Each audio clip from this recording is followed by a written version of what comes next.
Un objet tombe d'une hauteur de 20 mètres. Pour résoudre cet exercice, nous allons choisir comme origine de notre repère le point de départ de l'objet et le sens positif vers le sol. Nous avons donc le 0 au niveau du point le plus haut et le sol est situé à une distance de 20 mètres de ce point. Nous allons maintenant indiquer le vecteur gravité dans le repère.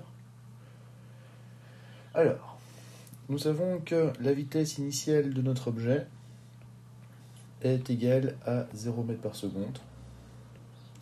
L'objet est en chute libre. Il va donc avoir comme trajectoire un mouvement rectiligne, vertical, et nous savons que le mouvement, ce sera un MRUV. Donc, la formule du MRUV pour calculer la distance parcourue, delta XY, donc la différence de position sur x des y, est égale à V0y fois delta t, plus l'accélération en y fois delta t au carré divisé par 2. Alors, nous savons que l'objet va parcourir une distance de 20 mètres. Sa vitesse initiale est nulle, fois le temps,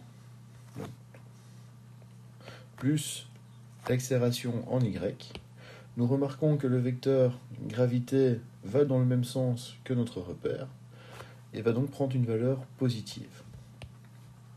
Plus 10 fois delta t au carré divisé par 2. En résolvant cette équation, nous allons pouvoir trouver le temps de chute, soit 2 secondes. On nous demande également la vitesse au point d'impact. Donc, on nous demande cette vitesse-ci. Comme l'objet est en MRUV, la vitesse varie au cours du temps.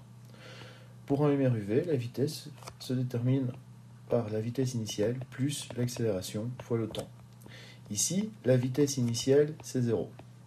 L'accélération, 10 mètres par seconde carré, fois le temps. Nous avons déterminé le temps de chute précédemment, qui est de 2 secondes, et nous trouvons comme vitesse 20 mètres par seconde.